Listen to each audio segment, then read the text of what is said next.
Assalamualaikum warahmatullahi wabarakatuh.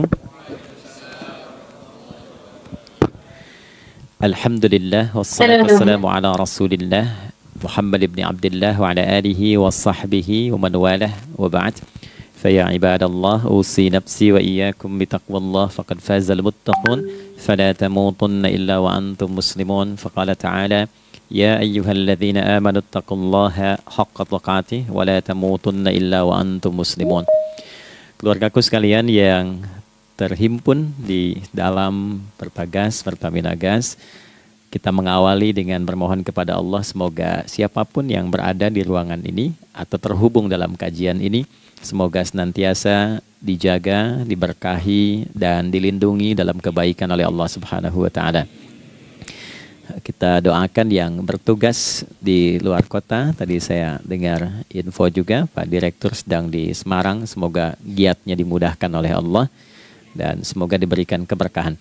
Ada satu bagian yang penting amanat Nabi di hadis Muslim pada satu sifat kepemimpinan.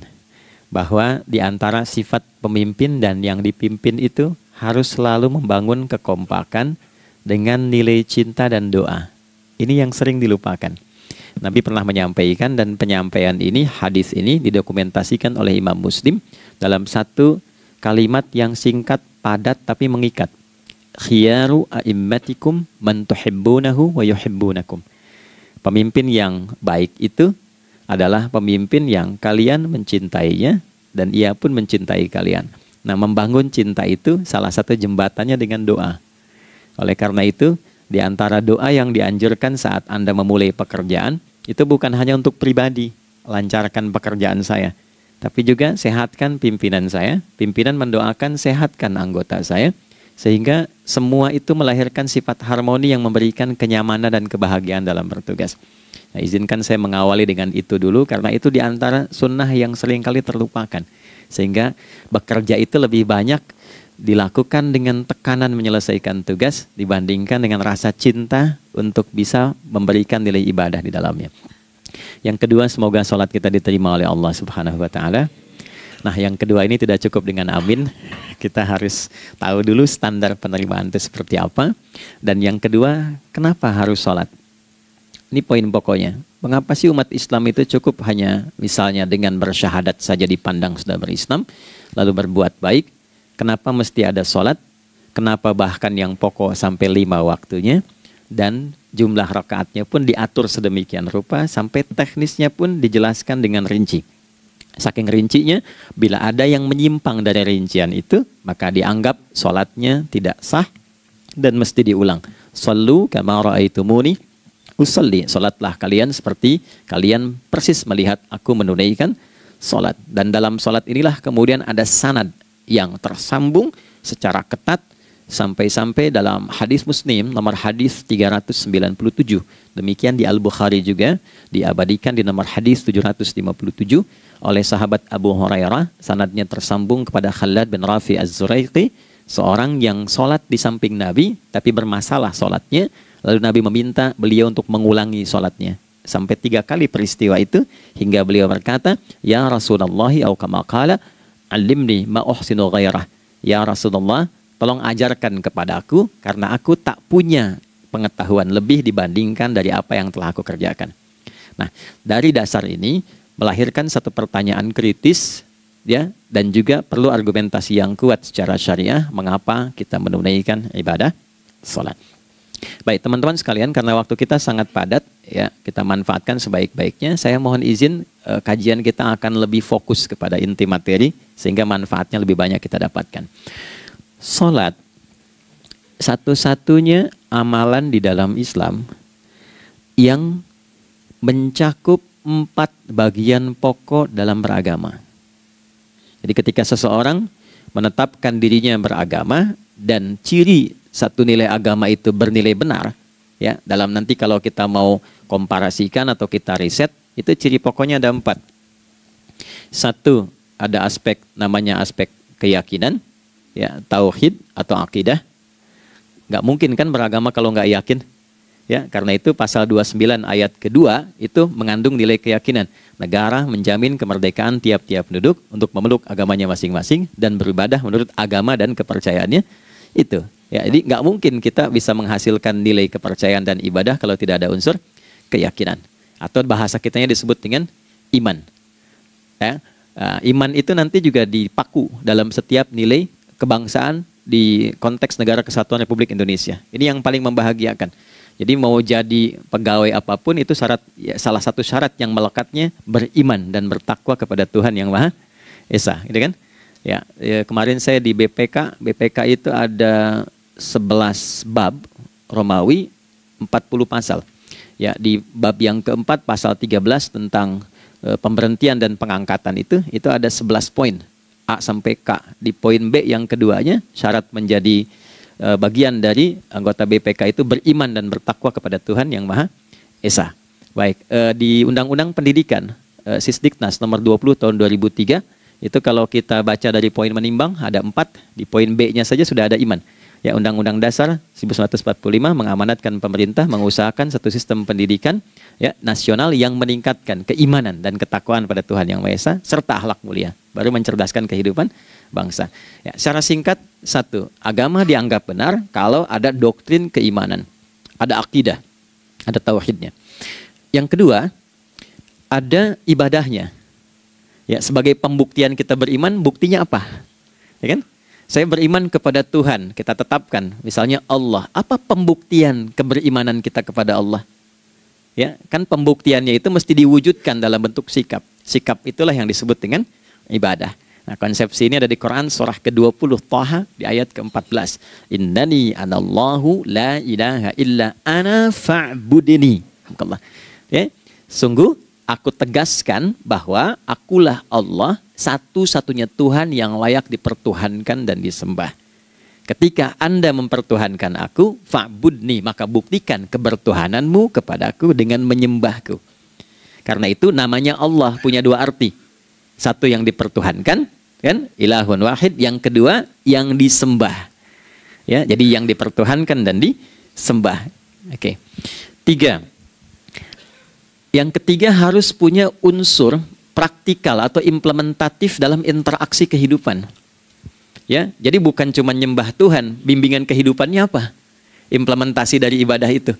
Ya, ciri umat beragama itu kan bukan hanya sekedar saya yakin, beriman, saya ibadah. Terus bukti ibadah itu dibawa dalam berinteraksi hariannya seperti apa wujudnya. Ya, makanya ketika dulu orang itu jujur, orang itu bangga dengan kejujurannya bukan sebagai orang jujur, tapi sebagai muslim. Jadi ketika ditanya, kenapa Anda jujur? Karena saya muslim. Ketika ada seorang penggembala di Sahara yang sangat gersang, diuji oleh Umar bin Khattab, ingin diambil kambingnya, kan kisahnya viral kan? Baik ya? Oh, tapi ini bukan punya saya. Bilang aja pada tuan Anda, kalau kambingnya hilang satu dimakan serigala. Lantas di mana Allah? Jawaban itu yang menggetarkan kepada jiwa. Jadi kebenaran yang diungkap dengan sikap kejujuran itu implementasi nilai beragama. Nah, jadi praktek ibadah ada di muamalah. Oke, satu akidah. Akidah dibuktikan lewat ibadah, ibadah diimplementasikan dalam muamalah. Itulah sebabnya nanti seluruh bagian tubuh kita ketika digunakan untuk bersifat dan bersikap, itu ada tuntunan iman di dalamnya. Oke? Misal, saya tanya begini ya, ini mukaddimah ya, kita belum mulai nih. Saya tanya gini, apa fungsi mata? Tuh kan, sudah keliru kan? Nah, kalau hanya melihat, hewan juga melihat. Ya? Coba kambing melihat, kan? Elang melihat. Lalu apa bedanya fungsi mata kita dengan mata hewan? Ternyata ketika kita meriset ayat-ayat Al-Quran terkait dengan fungsi tubuh kita, itu rata-rata dibuka dengan iman dulu. Quran surah 24, surah Cahaya, ayat 30 untuk laki-laki, 31 untuk perempuan. Qul lil mu'minin. Ya Muhammad katakan, viralkan pada pria-pria yang menyatakan dirinya telah beriman. Yaghuddu min absarihim, gunakan pandangannya itu yang dibimbing oleh imannya untuk melihat yang baik saja menurut standar imannya. Jadi kalau menurut imannya tak baik, nggak boleh dilihat. Karena itu ketika Anda sudah mengatakan asyhadu an la ilaha illallah, asyhadu anna Muhammadar Rasulullah, kalimat itu dari lisan turun ke hati, itu jadi cahaya ke bagian tubuh kita. Makanya ketika Anda melihat, itu ada cara pandang tertentu yang dibimbing iman, standarnya beda dengan tanpa iman. Kalau nggak ada iman, semua mungkin terlihat. Tapi ketika ada iman, hati kecil Anda akan bicara, ini nggak baik. Palingkan. Nah, memalingkan dari yang tak baik menurut iman, itu namanya ghaddul basar. Oke, perempuan juga begitu, setara. Wa kullil mu'minati yaghdudna min absarihinna. Dan katakan pada setiap perempuan yang menyatakan dia beriman, maka gunakan pandangan itu dengan bimbingan imannya. Ketika tak baik menurut imannya, palingkan. Ya, Anda lihat kajian di YouTube, terus ada iklan kan? Terus menurut standar iman nggak bagus, itu otomatis akan nggak suka itu. Ya, pasti dipalingkan. Ya. Anda kalau naik pesawat tuh ya, tugas keluar tuh, pertagas tugas keluar. Kalau pramugari lagi demo tuh yang dilihat pramugarinya apa demonya tuh. Nah, iman itu akan bekerja di situ tuh. Ya, palingkan tuh. Nah, sama dari mata turun ke, jangan langsung ke hati aja, ke lisan dulu kan.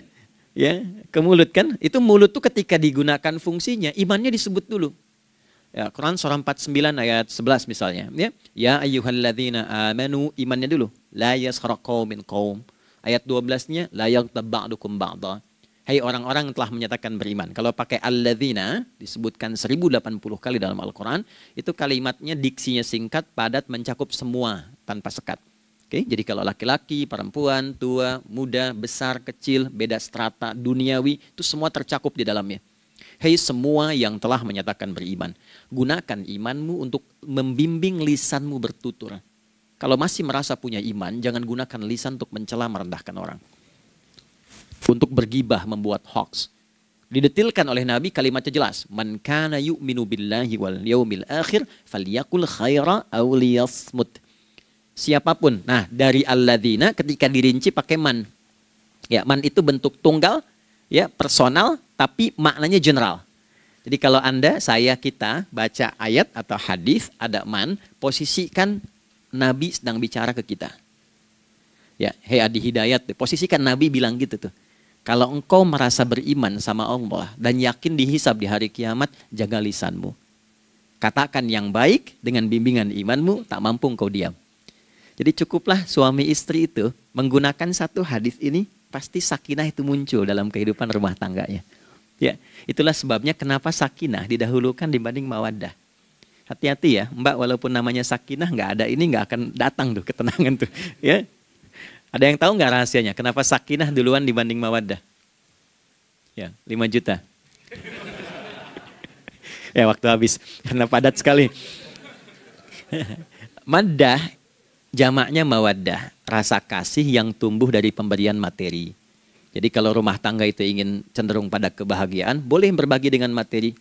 Ya, istri cemberut, Anda datang dengan senyuman, sayang, kenapa? Ya, ini emas 2 kilo, nah itu pasti sehat lagi tuh. Ya, itu mawaddah. Tapi maaf, walaupun Anda mapan bekerja, harta cukup melimpah, ruah, tapi tidak ada ketenangan di rumah tangga, tidak ada sakinah, maka hampa kehidupan rumah tangga itu. Itulah sebabnya kenapa di Quran sakinah lebih dulu dibandingkan dengan mawaddah. Saya tanya ibu deh, ibu pilih mana? Kaya tapi gelisah atau miskin tapi tenang? Oke. Saya paham itu. Saya paham. Suami juga sepakat semuanya. Ya, artinya apa? Kita nggak bisa menghilangkan unsur ketenangan. Oke, itu hanya pembuktian argumentatif ya. Supaya kajiannya lebih kepada argumen. Jadi ada akidah terkorelasi dengan ibadah, implementasinya di aspek muamalah. Nah, nanti cara bermuamalahnya diatur lewat akhlak namanya.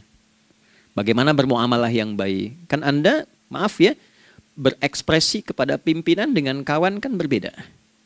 Oke, kepada orang tua dengan anak kan lain. Nah, yang mengatur interaksi kita sehingga terjalin harmoni yang baik, itulah yang disebut dengan akhlak. Nah, 4 poin inilah yang menjadi inti dakwah Nabi SAW ketika diutus oleh Allah Subhanahu wa ta'ala. Memastikan 4 ini bisa optimal kita lakukan dalam kehidupan. Bonusnya yang kelima, selalu meningkatkan inovasi sehingga selalu mendapatkan hal baru dalam kehidupan. 5 ini digabungkan di Quran surah kedua Al-Baqarah di ayat 151. Kama arsalna fikum rasulam minkum yatslu alaikum ayatina. Satu. Oke, wa yuzakkikum. Dua, akhlak. Wa yu'allimukumul kitaba. Tiga, wal hikmah. Empat, lima, wa yu'allimukum ma lam takunu ta'lamun. Kelima-limanya ini digambarkanlah dalam bentuk ibadah yang melatih kita sebagai pondasi awal menuju dan memantapkan 5 hal ini, yaitu sholat. Itulah sebabnya kenapa sholat yang pokok dilakukan 5 waktu dalam sehari untuk mewujudkan 5 hal ini dalam kehidupan, dan satu-satunya ibadah yang mengumpulkan 5 aspek ini dalam prakteknya hanya sholat. Hanya sholat. Oke, mari kita detilkan, kita rinci, dan di sini kita akan mulai kajian kita. Yang tadi mukadimah ya. Baik, kita punya 30 menit. Wah, padat sekali. Bismillahirrahmanirrahim. 1. Salat adalah perwujudan iman seorang hamba. Karena itulah kalimat salat pertama kali disebutkan dalam Al-Quran, itu letaknya setelah kalimat iman. Al-Baqarah ayat 3. Alladzina yu'minuna bil ghaibi wa yuqimunas shalah. Orang-orang yang telah menyatakan beriman dan konsisten menjaga imannya. Beda alladzina amanu dengan yu'minun. Amanu telah beriman. Tapi kalau dia komitmen dan konsisten terus menjaga imannya sampai saat dia berpulang pada Tuhannya, maka berubah nanti bentuknya kalau di bahasa Arab jadi mudhari'. Kalau di bahasa Inggris kan tuh punya 3 arti. Present, continuous, and future. Jadi kalaupun sekarang terus berlangsung sampai masa depan pun saya tetap akan beriman. Nah, pembuktian untuk menjaga iman itu pembuktian utamanya pada sholat. Itulah sebabnya satu-satunya amal ibadah dari rukun Islam yang 5 itu, ya, satu-satunya amal ibadah yang disebut iman dalam Al-Quran hanya sholat. Teman-teman boleh buka Quran surah kedua Al-Baqarah di ayat 143. Ya, di pertengahan ke ujung ayatnya. Saya percepat. Wa ma kana Allahu liyudhi'a imanakum. Dan Allah nggak akan pernah menyia-nyiakan sholat seseorang yang dikerjakan karena imannya. Ayat ini turun, ketika ada terjadi pergantian arah kiblat. Dari yang tadinya semula ke Masjidil Aqsa, lalu berputar 180 derajat, beralih ke Masjidil Haram. Nabi sedang berada di luar Madinah. Madinah tempo dulu, wilayahnya nggak seluas cakupan sekarang. Oke, kalau diilustrasikan, area sekitaran Masjid Nabawi sekarang itulah Madinah lah. Di luar itu sudah di luarnya. Nah, Nabi sedang sholat, riwayatnya banyak menyebutkan, ada yang mengatakan zuhur, ada asar, ada maghrib. Di pertengahan itu turunlah Al-Baqarah ayat 144. Qad nara taqalluba wajhika fis sama' falanuwalliyannaka qiblatan tardaha fawalli wajhaka syatral masjidil haram. Maka berputarlah dengan turunnya ayat ini 180 derajat menghadap ke arah Masjid Al-Haram. Problemnya adalah ketika Nabi dan pengiring beliau kembali ke Madinah, area Masjid Nabawi, kan nggak semua masyarakat ikut. Maka virallah informasi itu bahwa kiblat telah beralih ke kiblat awal, yaitu Ka'bah Al-Musyarrafah. Maka penduduk panik pada saat itu. Status sholat kami yang tadi dikerjakan bagaimana? Karena sudah nggak bisa diulang, sudah pindah waktu. Maka turunlah kemudian firman Allah yang Al-Baqarah 143 itu, wa ma kana Allahu liyudhi'a imanakum. Karena engkau mengerjakan sholat itu dengan imanmu, maka Allah nggak menyia-nyiakan imanmu itu. Maksudnya apa? Walaupun arah kiblatnya tidak tahu mengarah kepada sisi yang belum berubah, tetap dihitung pahalanya sempurna karena imannya. Gitu. Nah, ini nanti yang menjadi landasan turunnya Al-Baqarah ayat 115. Walillahil masyriq wal maghrib fa aynama tuwallu fathamma wajhullah. Kalau Anda sedang tugas nanti di lapangan, lalu sulit menemukan arah kiblat. Aplikasi susah karena sinyal nggak masuk misalnya. Oke, kemudian juga matahari agak remang-remang sehingga sulit untuk terlihat patokannya. Maka dengan keyakinan, dengan iman itu, menghadaplah ke arah yang kita yakini, maka berlakulah Al-Baqarah 115. Di saat itu diterima amal ibadah kita sama dengan yang menghadap kiblat dengan dasar imannya. Oke, nah pengertian terbaliknya, mafhum mukhalafahnya, maka Nabi mengatakan, al-farqu bainal mu'min wal kafir tarkus shalah. Beda antara orang yang beriman dengan yang belum beriman adalah pada sholatnya. Jadi kalau ada orang mengatakan sudah beriman dan tidak menunaikan sholat, ini artinya keimanannya belum diakui sepenuhnya oleh Allah Subhanahu wa taala. Jelas ya? Halo, kenapa sedih begini? Maaf, saya terlalu cepat nggak? Nggak ya? Baik. Jadi dalam poin ini penting pembedanya di sholat.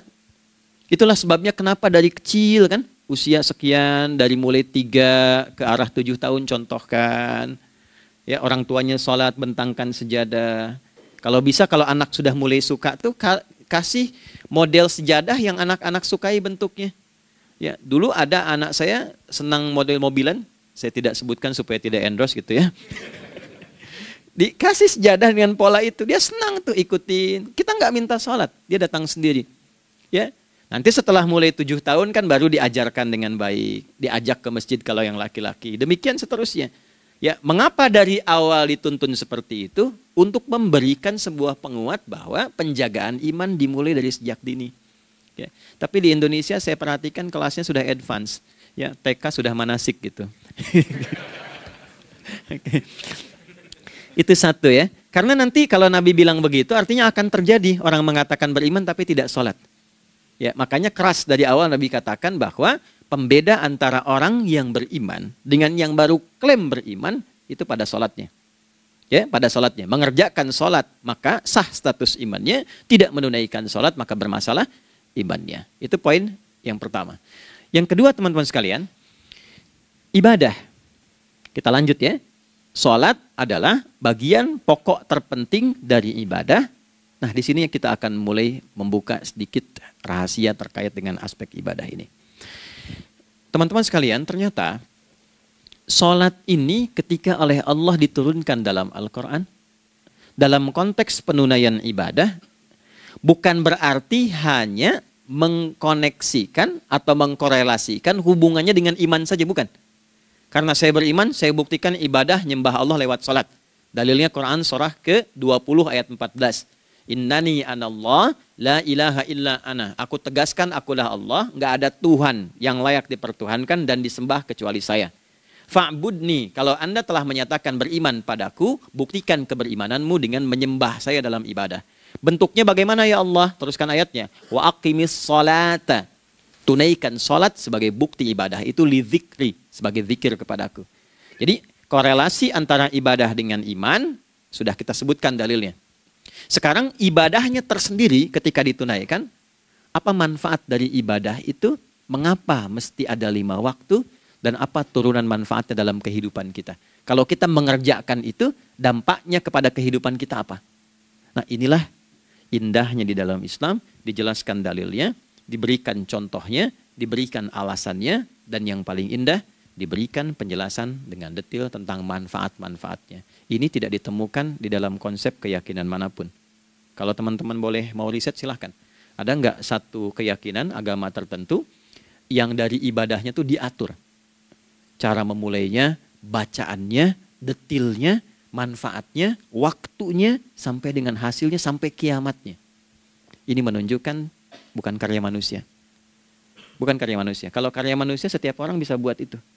Ya, ketika ini menunjukkan bukan karya manusia, maka pertanyaannya dengan cara apa lagi Allah memberikan pembuktian pada kita bahwa ia Tuhan yang hak yang harus kita sembah.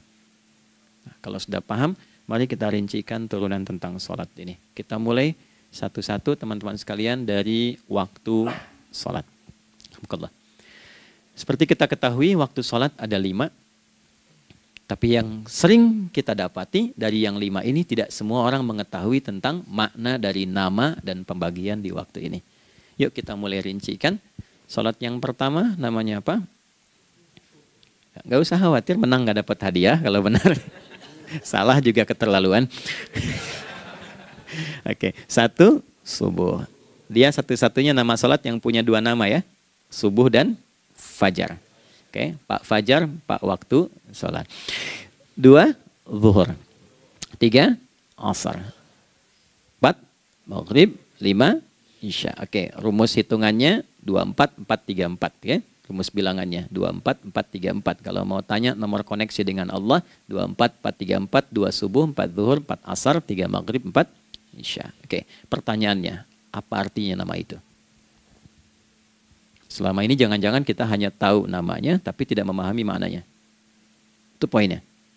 Oke, sekarang mari kita mulai. Izin saya tidak punya kemampuan untuk menuliskan, ya, karena memang saat ini terbatas. Tapi kalau diperkenankan bisa kita coba uraikan sedikit.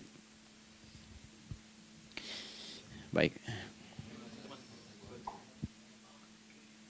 Ya, bismillah. Jazakallah khair. Mohon fokus baik-baik karena waktunya tinggal 21 menit lagi. Izin saya pastikan dulu ya supaya terlihat dengan baik. Ibu kelihatan di sana? Bagus.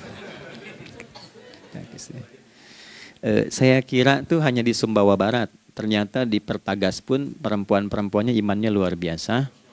Maksudnya belum saya tulis sudah kelihatan. Imannya luar biasa. Oke, kita mulai dari yang pertama ya. 5 waktu sholat. Kita mulai dari 1 dulu.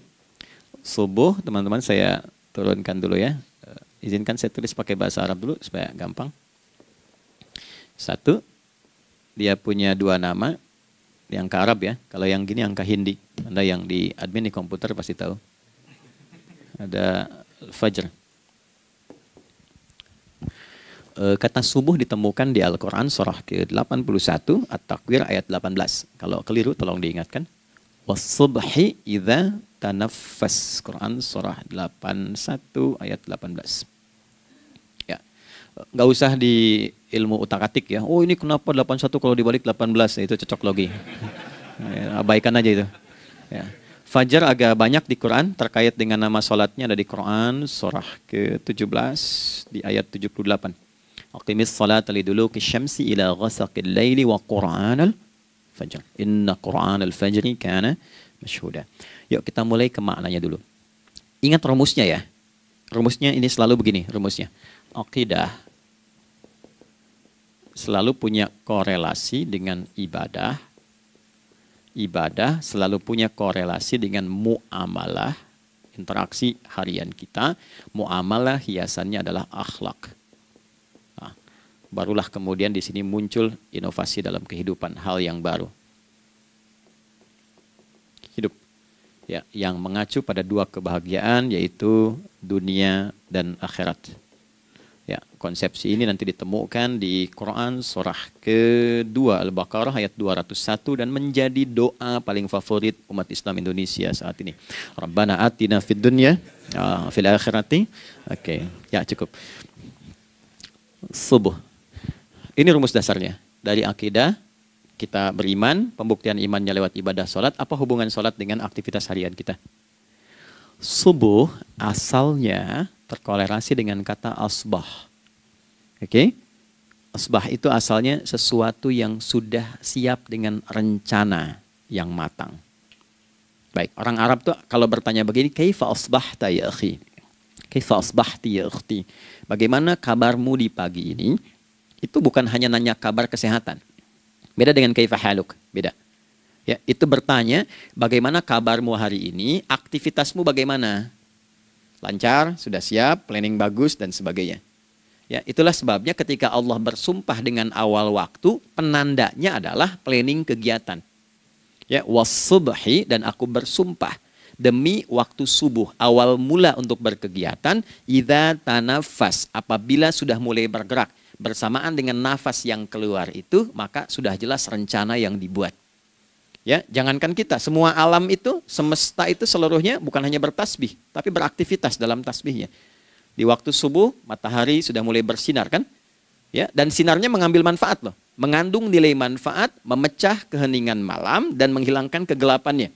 Gelap mulai hilang, datang kemudian sinar yang memberikan kita bimbingan untuk beraktivitas. Tumbuhan dimulai waktu itu sudah mengeluarkan oksigen, menyerap karbon dioksida. Saya waktu di Utrecht, di Delft di Belanda, ya, saya coba ingin membuktikan. Kan adzan nggak terdengar keluar ya.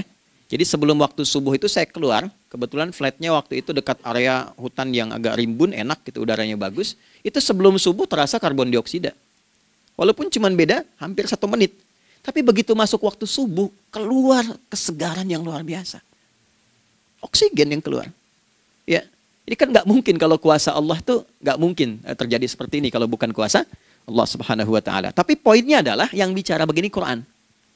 Nah sekarang yang ingin saya katakan adalah alam semesta dalam konteks seperti matahari, kemudian tumbuhan, binatang, ayam bahkan mulai berkokok, punya planning yang teratur. Masa kita makhluk yang dihisab tuh nggak teratur? Nggak punya perencanaan? Maka subuh itu mengajarkan kepada kita, jangan sampai ada orang Islam yang punya keimanan, lalu menunaikan sholat, diajarkanlah oleh Allah, setiap masuk subuh itu harus punya agenda yang jelas. Planning yang terukur. Jangan terjadi mengaku muslim, beriman, tapi nggak jelas perencanaan hidupnya. Jam 7 mau di mana? Jam 8 kerjakan apa? Anda dari sini ketemu 7 ke 4, atau setengah 8 ke setengah 5, 8 jam kerja. Oke, berangkat jam berapa? Petakan di jalan macetnya di sebelah mana? Ukur sampai kantor tiba jam berapa? Apa yang mau dikerjakan di kantor? Itulah Islam, itulah subuh. Sehingga tidak ada satupun orang Islam di era Nabi mengajarkan beraktivitas kecuali terukur dan teratur. Bahkan Nabi memulai itu evaluasinya di malam hari. Sehingga turun di antara surah Al-Insyirah itu ada ayat yang tegas mengatakan di ujungnya, فَإِذَا فَرَغْتَ فَانْصَبْ. Evaluasi yang telah berlalu di malam hari. Evaluasinya menyeluruh sampai ke zikirnya. Dicatat nih. Ya, aku hari ini secara spiritual itu, mohon maaf, sholat jamaahnya berapa waktu tuh? Dari 5. Oke? Misalnya dari 5 itu cuma 4, berarti koreksi ada yang kurang. 1. Ya. Yang kedua, secara intelektual sudah berapa bacaan yang dibaca saat ini? Ilmu yang ditingkatkan, mensyukuri anugerah akal dan sebagainya. Bekerja sempurna enggak? Turunkan ibadahnya bagaimana? Ketika ada yang kurang, istighfari. Ya, sebagai seorang ayah, ada nggak sesuatu yang salah yang dilakukan belum sempurna? Sebagai seorang ibu, anak dan sebagainya, istighfar. Itulah sebabnya sebelum tidur Nabi ajarkan istighfar. Yang kita tahu 70 kali kan, 100 kali. Yang saya tanya, 1 ke 70 itu istighfar apa saja? Apakah hanya bilangan di lisan? Atau dari lisan diingatkan oleh pikiran, ditembuskan ke hati? Istighfar sebagai seorang ayah yang kurang maksimal melihat anak dengan baik. Anda boleh punya jabatan di kantor, boleh direktur, boleh manajer, boleh macam-macam. Tapi ketika Anda pulang, Anda seorang ayah. Saya di Timur Tengah disebut syekh, di sini dipanggil kiai, dipanggil ustadz. Pulang ke rumah, anak saya nggak kenal itu semua. Anak saya nggak peduli itu semua. Belum pernah seumur-umur saya mengajar, lalu saya pulang, anak saya menunggu depan pintu dan memanggil, kiai. Tidak ada. Dia ingin ayahnya. Ingin ayahnya. Kenapa nggak kita hadirkan istighfar pertama kita itu karena kita kurang perhatian. Kurang perhatian kepada anak misalnya. Saya kalau pulang tengah malam dan semua tertidur, saya lihat satu-satu. Perbaiki cara tidurnya, doa, lihat satu-satu, minta ampun sama Allah. Dan ya kadang sebelum mengalirkan air mata kita nggak bisa tidur karena nggak tahu nanti ketemu lagi nggak di akhirat. Itu poin yang paling penting. Nah, jadi istighfar pertama itu untuk diri kita ketaatan pada Allah. Untuk diri kita sebagai anak pada orang tua. Sebagai suami punya tanggung jawab istri atau sebaliknya. Demikian seterusnya. Nah itu kalau sudah kita bisa lakukan, dievaluasi, direncanakan besoknya. Fa'idha faraghta fansab. Direncanakan lagi yang berikutnya, besok mau ngapain, tulis malam. Kalau kita biasakan begitu tidurnya enak. Karena nggak ada beban, damai hidupnya. Dengan teman damai kalau ada perselisihan sebelum tidur. Ya. Jadi nggak ada orang mengigau itu masalah-masalah kehidupan dunia yang belum tuntas. Ini dunia saat terjaga bermasalah, saat tidur pun masih bermasalah. Gara-gara kamu nih, kapan istirahatnya? Ya. Nah, ketika kita bangun dari subuh itu, maka rencana yang sudah kita siapkan itu teman-teman sekalian, dibawa menghadap Allah supaya minta kemudahan, minta kelancaran, minta pendampingan, minta bimbingan. Itulah sebabnya kita dipanggil sholat di awal waktu. Supaya rencana yang sudah kita siapkan itu minta taufiknya, persetujuan dan perlindungan dari Allah. Inilah yang menjadikan rahasia umumnya para sahabat memulai berkegiatan sejak dari masjid. Teman-teman boleh riset deh, hadis-hadis tentang sholatnya sahabat dan kaitannya dengan syuruk dan pekerjaan. Rata-rata memulai dari masjid. Mereka tungguin, evaluasi, begitu siap, syuruk, minta sama Allah, berangkat. Saya mau kasih satu rahasia ya. Boleh jadi ijazah, tapi ini diantara kita aja ya. Anda boleh lakukan, berangkat ke masjid itu dengan baik. Terus minta misalnya, ya Allah, kau perintahkan aku untuk berikhtiar, sekarang aku lakukan. Engkau perintahkan aku untuk merencanakan, sekarang aku ikhtiarkan. Mohon lindungi, mudahkan, dan berikan bimbingan terbaik untuk mendapatkan hal yang wajar, halal, baik, dan Engkau ridhai. Anda berangkat. Pulang, sebelum nyampe rumah, mampir dulu ke masjid. Masjid terdekat dari rumah aja. Sholat 2 rakaat, situ. Ya, sholatnya bisa sholat wudhu, tahiyatul masjid, dan sebagainya. Setelah itu pulang. Doa dulu habis sholat. Ya Allah, aku telah berikhtiar seperti apa yang telah Engkau perintahkan. Sekarang aku memohon rizki darimu seperti apa yang telah Engkau janjikan.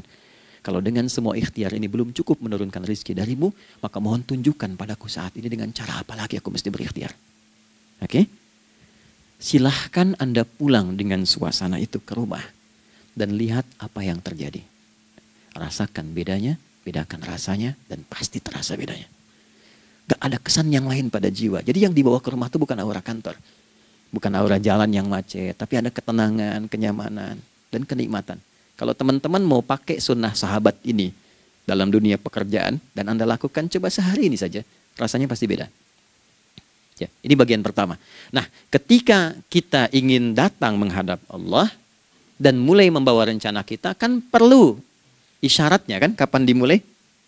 Gak bisa tiba-tiba saya bangun jam 3 langsung sholat subuh, kan tidak begitu. Ya kan? Mesti ada satu sinyal dulu, yang dari sinyal itu ada feedback pada diri kita untuk merespon, gitu kan? Nah, pancaran respon atas sesuatu yang memancar akibat satu hal yang terjadi, kalau di gaya itu kan kalau ada gaya gerak, gaya dorong kan? Ya, kalau nggak salah F1 sama dengan F2 kan? Nah, gaya gerak sama dengan gaya dorong. Geraknya dikit, bunyinya kecil kan? Kencang bunyinya. Kencang. Terus ada F berbanding lurus dengan P, hukum Pascalnya. Gaya berbanding lurus dengan tekanan, kan? Semakin banyak gaya semakin tertekan. Nah, respon yang muncul ketika ada satu misalnya gaya, tapi responnya sifatnya materi sifatnya. Ya, misal kalau Anda mau mengebor air, kan? Kemudian keluar terpancar tuh dari bawah itu keluar misalnya air. Nah, itu namanya infajar. Infajar. Dalilnya Quran surah kedua ayat 60. Wa idzistasqa Musa liqaumihi faqulna idrib bi'asakal hajar fanfajarat minhu 12 aina. Nabi Musa kata Allah itu kaummu 12 suku minta mata air. Dan enggak tanggung, setiap sukunya minta satu, katanya supaya enggak rebutan. Maka Allah firmankan, pukulkan tongkatmu yang kayu. Lihat diksinya detil sekali. Pukulkan tongkatmu yang kayu ke batu itu, maka batu itu akan terbelah dan mengeluarkan pancaran 12 mata air. Ya, tongkat kayu dipukulkan ke batu, batunya yang hancur. Karena Musa seorang nabi, gitu kan? Anda punya tongkat emas, pukulkan ke batu, maka keluar 12 air mata. Gitu ya. Nah ini, infajar. Kalau respon yang keluar itu respon buruk. Misal dalam nafsu, kan suka ada trigger ya yang memancing respon terus nafsu keluar kan? Ya, apa saja itu? Lihat gambar yang nggak bagus, nafsu keluar, itu kan? Lihat sendal bagus, nafsu keluar, macam-macam ya. Nah itu fujur namanya, fujur. Hurufnya masih sama, cuma bentuknya berbeda. Fa, jimnya masih ada waw, ada ra-nya, fujur. Quran surah 91 di ayat 7-10. Wa nafsi wa ma sawwaha fa'alhamaha fujuraha wa taqwaha. Fujur tembus ke nafas, nafas memerintahkan yang buruk disebut su. Nafas ketemu su jadi nafsu. Makanya nama lain fujur itu nafsu. Dalilnya Quran surah 12 ayat 53. Wa ma ubarni'u nafsi innan nafsa la'ammaratun bisu. Ya, la'ammaratun bisu'i illa ma rahimah rabbi. Oke, nafas ketemu su. Teruskan. Tapi kalau pancarannya pada sifat yang baik. Oke? Membelah sesuatu yang gelap menjadi baik, terbuka, memancarkan respon panggilan yang baik, maka berubah katanya menjadi fajar. Oke? Matahari diperintahkan oleh Allah, diperintahkan membelah kegelapan malam. Keluarlah sinar pertamanya, disebutlah fajar. Kenapa? Karena ada respon kebaikan keluar darinya. Baik, perhatikan baik-baik. Quran surah kedua, ayat 187. Wa kulu washrabu hatta yatabayyana lakumul khaytul abyadu minal khaytil aswadi minal fajar. Itu untuk matahari. Kita lagi tidur enak-enak, sudah nyiapin rencana malam-malam. Tiba-tiba ada panggilan. Allahu Akbar, Allahu Akbar. Itulah tandanya hati kita mengkonfirmasi iman kita dalam diri kita. Cepat, sudah adzan. Pernah begitu? Nah, konfirmasi itulah dalam bahasa lain yang disebut dengan fajar namanya. Datang. Jadi waktunya matahari membelah disebut dengan fajar, konfirmasinya pun disebut dengan apa? Fajar. Ya, jadi bersamaan waktunya dengan dua hal itu. Datanglah panggilan. Itu yang dimaksud Quran, hubungan iman dengan konfirmasinya sampai ke sholatnya ada di Quran surah 8 ayat 2. Innamal mu'minuna iman. Alladzina idza dzukirallahu adzan.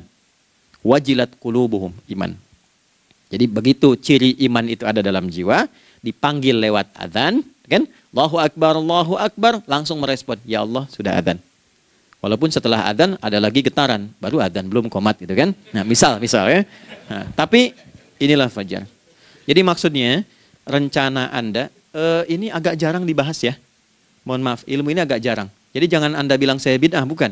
Ya, bukunya ada, referensinya ada. Cuman karena jarang dikaji, jangan sampai kekurangan pengetahuan menghukumi yang tahu jadi salah gitu.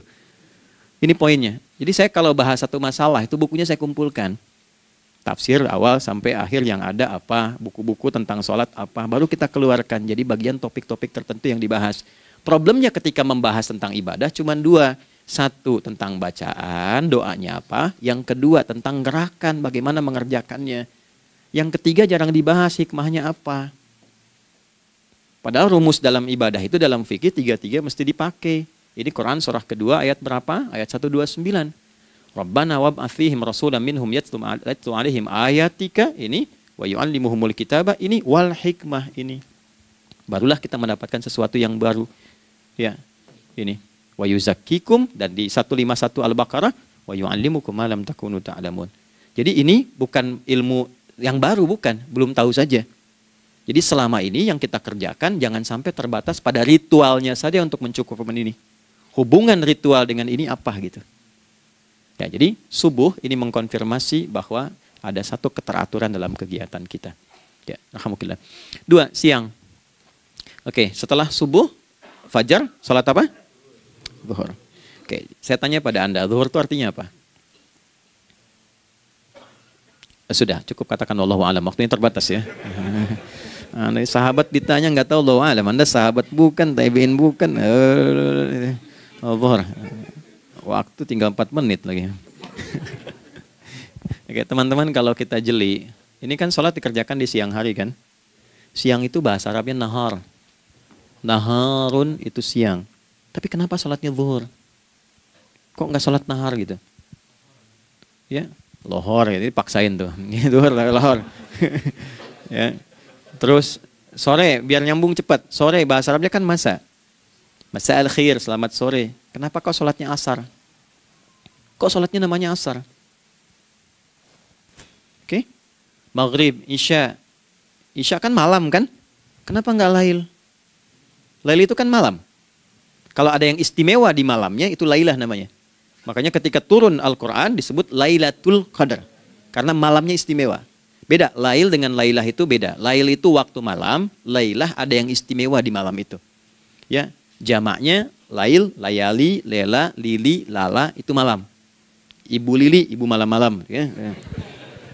Zuhur artinya jelas, terang. Ada idhar, dibaca dengan jelas, terang. Gak boleh dengung. Man amana. Itu kan? Ya. Min husni, harus jelas. Ya. Ada a, jelas. Zuhur kenapa disebut zuhur? Untuk evaluasi kegiatan kita dari setengah hari. Sudah jelas belum hasilnya? Ini Anda punya rencana di sini, evaluasi di siang. Jelas gak hasilnya? Pekerjaan Anda yang sekarang diamanahkan dari pagi jam 7 sampai sekarang, evaluasi dulu. Dicek, jangan cuma ditinggalkan. Oke, saya sedang kerjain, tinggalin dulu sholat. Bukan begitu. Ketika akan sholat, Anda cek dulu. Dari ke siang itu tengah hari, bagaimana hasilnya? Ada yang perlu disempurnakan nggak?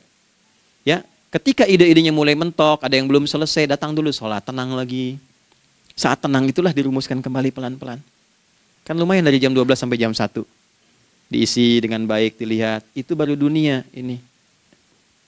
Kan kita ngejar ini juga. Karena nanti ayat 200-nya, ada yang cuma ngejar ini. Wa minan nasi may yaqulu rabbana atina fid dunya. Bukan, kalau nggak hafal diam aja. Wa minan nasi may yaqulu rabbana atina fid dunya wa ma lahu fil akhirati min khalaq.